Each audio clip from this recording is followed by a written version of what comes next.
Madame, Monsieur, bonsoir et bienvenue dans votre hebdo des églises adventistes du 7e jour, Fédération Martinique. Voyons les titres pour ce soir. Nous revivrons en images la 2e édition de la marche contre la violence et les drogues. Les membres ont répondu présents à Tartane. Comment démarrer, développer et gérer un centre de style de vie aux Antilles et Guyane françaises, c'est le thème d'un congrès à venir. Pour plus de précisions, nous recevons pour vous Pasteur Eddy Michel Carpin, président de l'UADJF, invité pour ce soir. Pour finir, nous partirons à l'international pour un entretien spécial avec le président de la mission adventiste à Sainte-Lucie. Tout de suite, le développement de tous ces titres.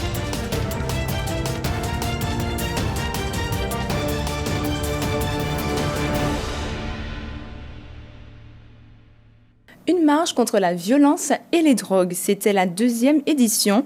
Elle a eu lieu le samedi 20 avril à Tartane, à Trinité. L'objectif, montrer la présence de l'église adventiste dans un secteur où elle n'a pas d'église présente. Profiter également pour se mobiliser contre la violence et les drogues qui affectent notre société. Plusieurs clubs de jeunesse étaient présents, les chefs guides, les membres d'église. Un beau défilé. Beaucoup plus de personnes qu'à la première édition qui avait eu lieu à Font-Saint-Denis. Nous vous proposons un retour en images.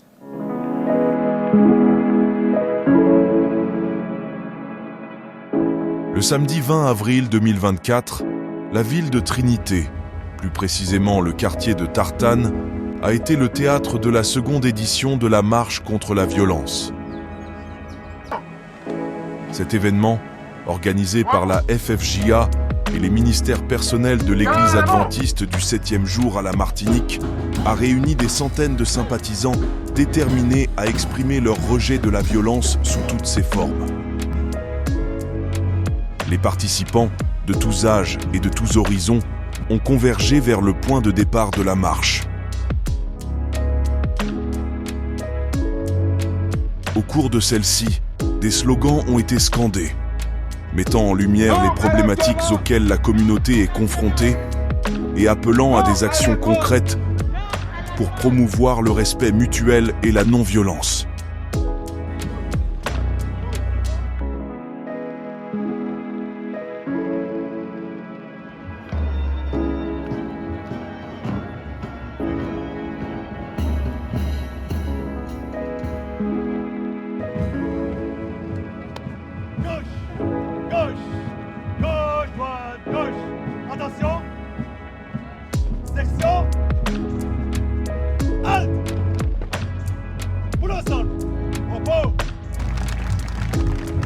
Et je demande à tous ceux qui sont en train de carré, qui sont en uniforme, maintenant, de s'applaudir.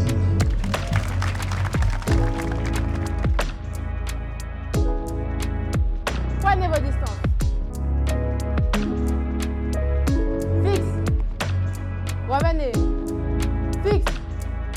Cette 2e édition de la marche contre la violence à Trinité a ainsi été un puissant témoignage de la volonté de la communauté de s'unir contre l'insécurité et de travailler ensemble pour un avenir meilleur.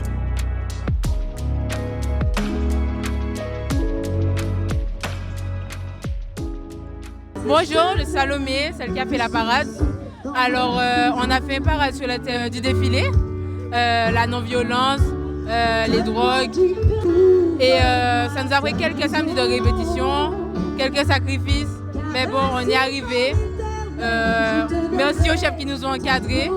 Alors, pour la chorégraphie, ce qui nous a inspiré, c'est surtout le cadre où nous étions. Et aussi, on a pris 2-3 exemples de pareil qu'on avait déjà fait auparavant, de d'autres personnes. Et on s'est dit pourquoi pas faire une croix aussi, pour montrer que c'est pas bien et qu'il faut arrêter. Donc, on s'est un peu inspiré de tout ça et voilà. Eh bien, je crois qu'on peut tirer un bilan positif de cette marche. Nous avons presque autant, sinon plus de personnes qu'à Font-Saint-Denis. Nous disons gloire à Dieu pour cela. Les membres ont bien répondu et nous espérons que ça va donner du goût aux autres pour nos prochaines étapes en septembre et en novembre. Mais pour cet après-midi, nous pouvons louer Dieu pour le temps, louer Dieu pour la façon dont ça s'est dépassé sur la route, ça s'est passé sur la route. et nous pouvons dire gloire à Dieu pour tout ce qui s'est passé. Et nous continuons dans la louange et dans nos témoignages pour dire combien notre Dieu est bon et combien nous voulons dire non à la violence, non à la drogue, oui à Jésus, oui à la vie.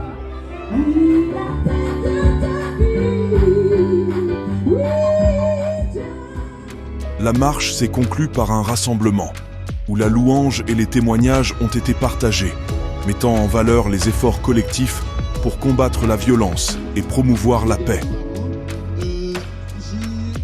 Alors que nous nous tournons vers l'avenir, envisageons ensemble une 3e édition encore plus puissante, symbole de notre engagement indéfectible à bâtir avec l'aide de Dieu et l'implication de chacun, un avenir paisible et sûr pour tous. Parlons maintenant congrès du 17 au 20 mai à la salle polyvalente de la Fédération des Églises Adventistes de la Martinique à Bois-Carré au Lamentin.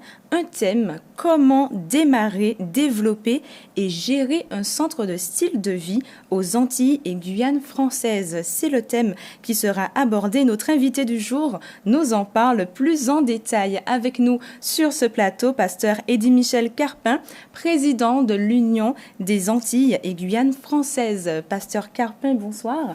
Et merci d'être avec nous et d'avoir accepté notre invitation. Bien, je suis vraiment très heureux de pouvoir partager avec les auditeurs justement concernant le contenu de cette formation. On vient d'entendre le thème. Alors, ma première question, pourquoi ce choix? Qu'est-ce qu'un centre de style de vie? Alors, tout d'abord, je dirais que l'Église adventiste mondiale ne s'intéresse pas simplement à partager la foi. C'est vrai que c'est un élément extrêmement important, mais dans le partage de la foi, on pense aussi à l'éducation. Nous avons des écoles, des universités, mais dans le partage de la foi, il y a un élément parfois qu'on laisse de côté, c'est celui de la santé. Santé mentale, physique aussi, ce sont des éléments très importants. Et dans le monde entier, eh bien, nous avons beaucoup d'hôpitaux. On a plus de 230 hôpitaux répartis dans le monde entier. On a aussi des dispensaires, près de 2000 dispensaires dans le monde entier. Et puis, il y a également des centres de style de vie. Alors, c'est une structure un petit peu plus légère que les hôpitaux ou que les dispensaires. L'objectif ici, c'est vraiment d'accompagner les gens vers un mieux-être au niveau de leur santé et de faire ressortir, par exemple, le bien-être en sortant marcher, en s'exposant aussi un peu au soleil, en réadaptant eh bien, la nourriture, apprendre à mieux manger, etc., à respirer, à se reposer, mais aussi à faire confiance à Dieu. Donc ce sont des structures qui sont un peu plus légères et que nous croyons pourrait trouver une place sur nos territoires, que ce soit en Guadeloupe, en Martinique et en Guyane. Alors c'est exactement la question que j'allais vous poser. On comprend le concept du centre de style de vie, mais est-ce réellement pertinent pour nous justement aux Antilles et à la Guyane française? Alors je dois dire qu'en Europe, il y a 2 centres, si je ne me trompe. Il y a un au Portugal, il y a un également en Roumanie. Ils ont un peu plus de 10 ans d'expérience. Et c'est vrai que ça se rapproche un peu de nous par rapport à l'Europe. Et en observant ces centres, dans leur fonctionnement, on s'est dit que ce serait peut-être possible que nous puissions le faire. Alors c'est vrai que nous avons des hôpitaux en Martinique, en Guyane, et en Guadeloupe, mais l'idée ce n'est pas de remplacer les hôpitaux, mais c'est de permettre aussi et d'offrir aux populations eh bien, une structure pour leur permettre aussi d'être autonomes, de pouvoir être beaucoup mieux dans leur vécu.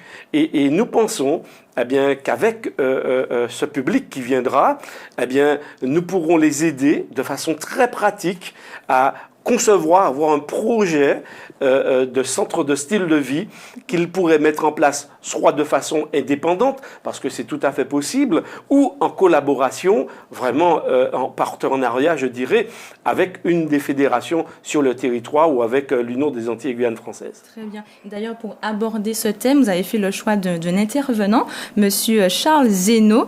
Alors, pourquoi ce choix? Quelles sont ces compétences et expériences qui le rendent pertinent pour cette occasion? Tout à fait. Alors, le docteur Charles Zeno Marcel, ce n'est pas la première fois qu'il viendra aux Antilles et Guyane françaises. Il a eu déjà l'occasion de venir, mais dans un autre cadre. Il est actuellement le directeur du ministère de la Santé au sein de l'Église adventiste mondiale, c'est-à-dire à Washington. Et ce docteur en particulier, non seulement il était administrateur sur certains hôpitaux sur les États-Unis, mais il a été aussi directeur de centres de style de vie.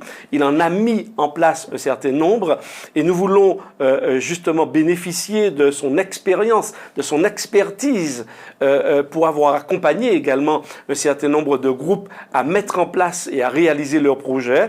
Eh bien, nous pensons que c'est la personne de choix qui pourrait vraiment nous aider à réaliser cela aux Antilles et Guyane françaises. Très bien. Alors, quel est l'objectif final de cette rencontre? Quel impact voulez-vous poser et qui, forcément, est attendu?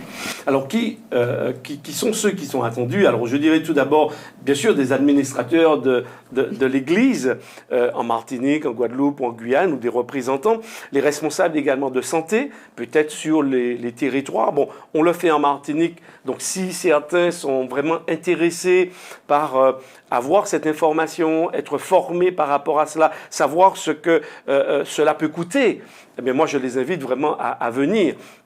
Nous invitons également tous les responsables de département, les pasteurs, toutes ces personnes qui pourraient être sensibles, mais aussi des professionnels de santé.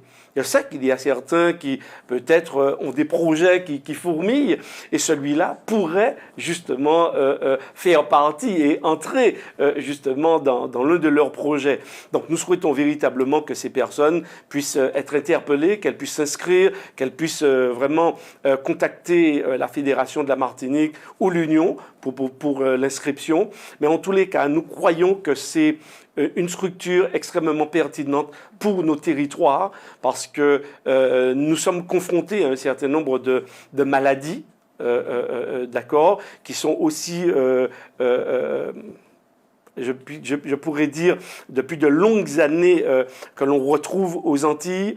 Je crois que des centres de style de vie permettraient aussi aux personnes d'être beaucoup mieux portantes, de pouvoir résorber, c'est vrai, parce qu'aujourd'hui on le sait avec l'expérience de certains, en changeant d'alimentation, en reprenant en main, je dirais, son style de vie d'une façon globale, eh bien, on peut réduire un certain nombre de risques. L'idée, c'est pas de faire que les gens puissent vivre éternellement. Ça, c'est Dieu qui a cette capacité.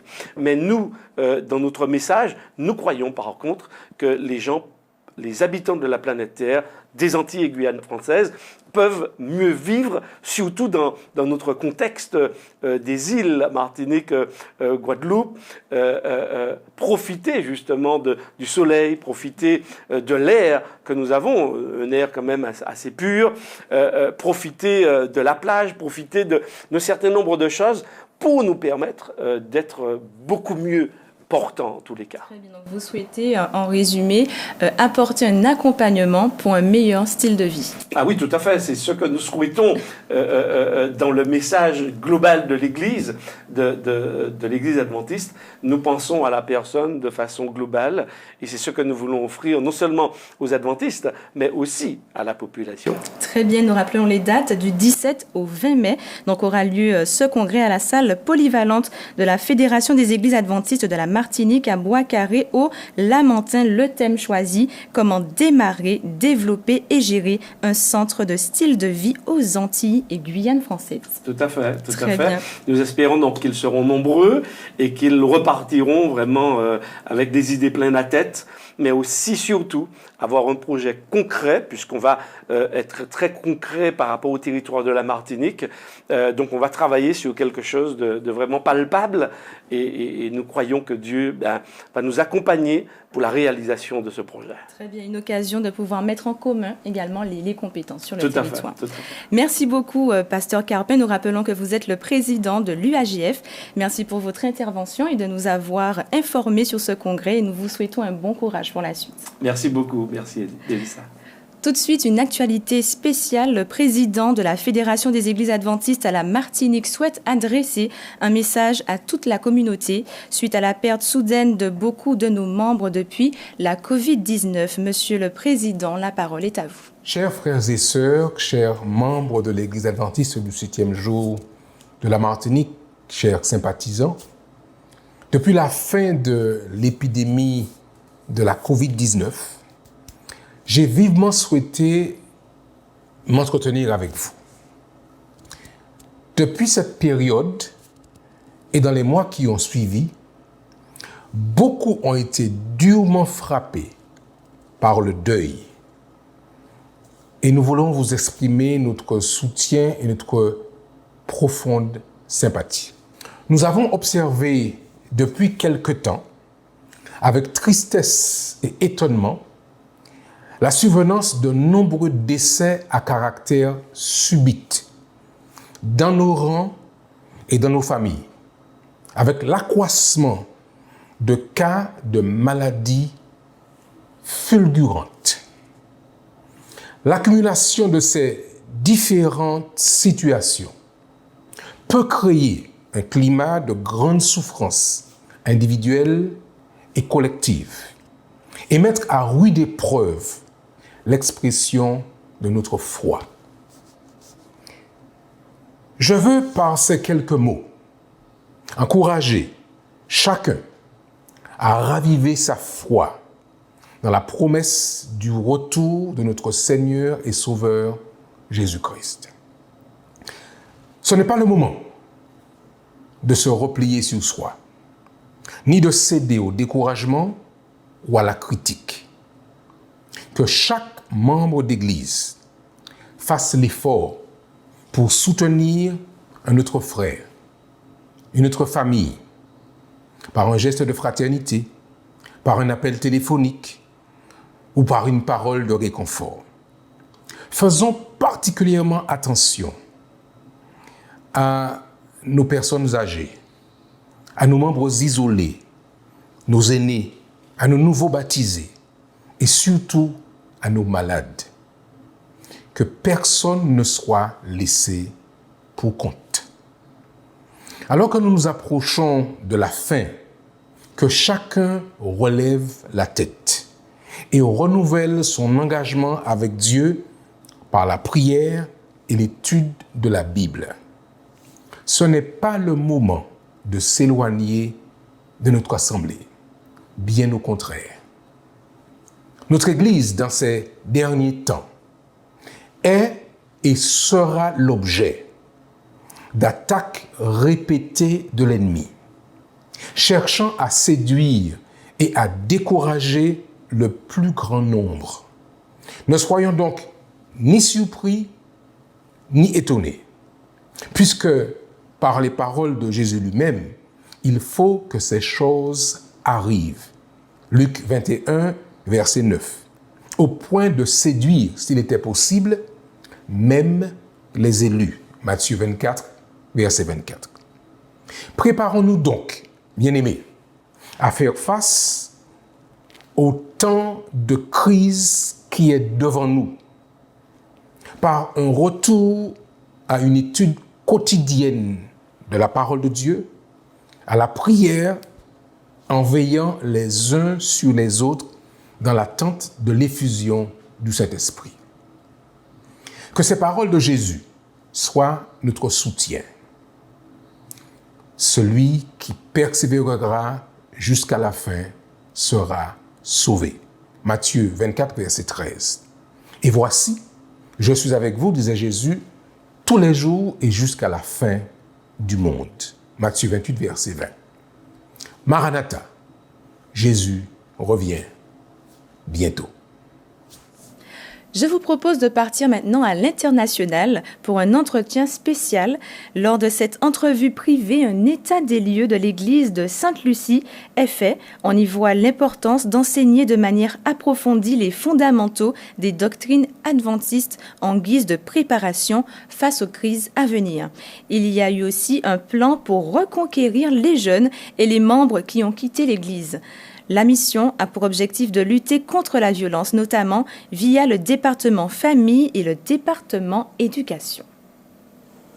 When we think of St. Lucia and what is happening, not very different from what is happening around. Lorsque nous regardons We're seeing ce that, qu'il se especially passe à since Sainte-Lucie after et COVID-19, dans le monde, the church nous has been réalisons challenged que in les many choses ne ways. sont pas si One of the différentes. things that we're seeing Depuis is le Covid, l'Église a dû relever de grands défis et nous constatons qu'il faut enseigner aux membres les bases des croyances de l'Église afin qu'ils connaissent leur identité et croyances, et aussi pour qu'ils sachent que les événements à venir sont plus sérieux par rapport au Covid. Et donc, en tant qu'Église, il est primordial que nous soyons enracinés en Jésus-Christ. And so what we have experienced is a number of our churches, we have lost quite a lot of our young people.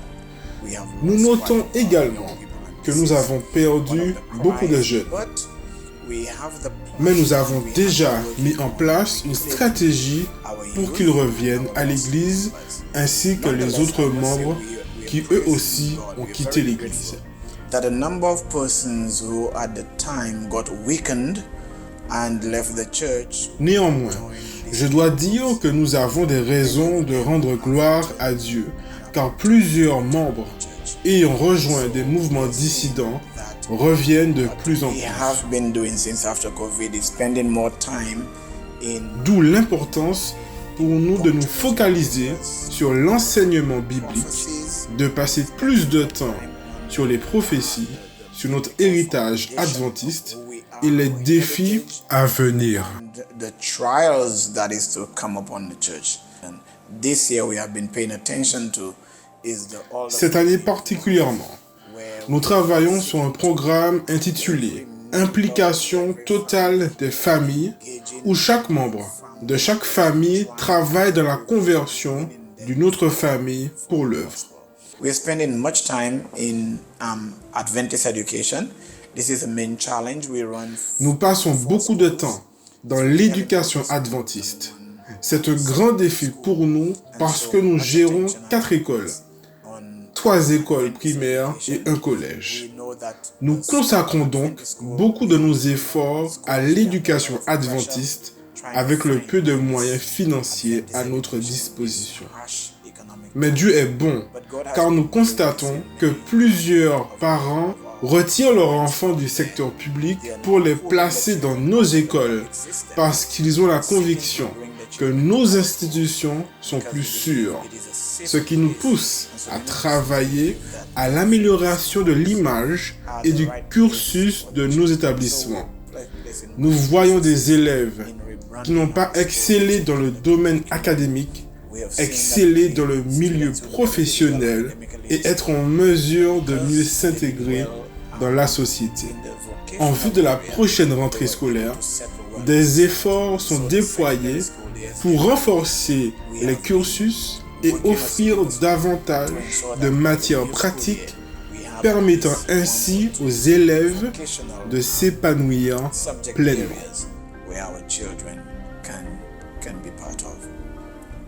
De retour chez nous, passons maintenant à nos émissions hebdomadaires avec les Sentiers du Bonheur. Pour ce samedi, le titre de votre émission Les Sentiers du Bonheur, non violent encore et toujours. Je vous propose d'écouter un extrait. Avril dernier, les États-Unis et le monde protestant en général commémoraient le 56e anniversaire de la mort du pasteur Martin Luther King. Son nom est resté dans l'histoire comme le leader non violent de la cause afro-américaine.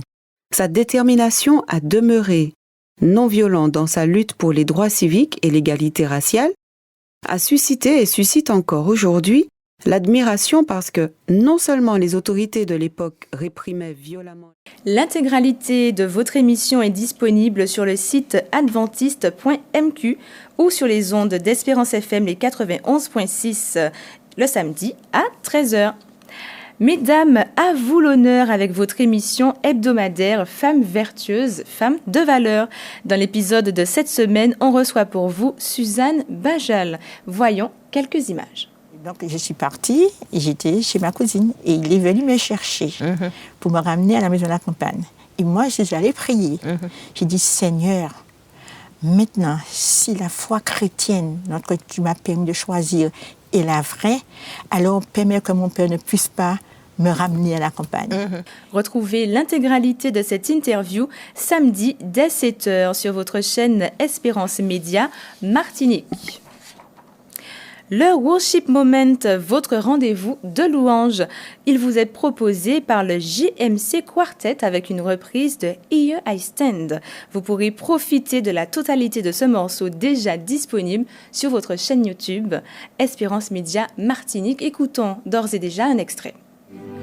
La porte étroite mène à l'abondance, une naissance, une vie éternelle. Garde la foi et garde le courage, je ne peux qu'en témoigner.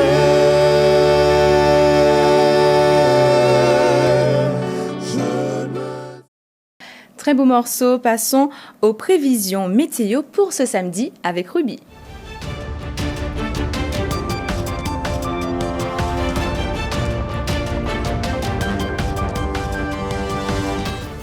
Bonjour, tout de suite vos prévisions météorologiques pour demain, samedi 27 avril.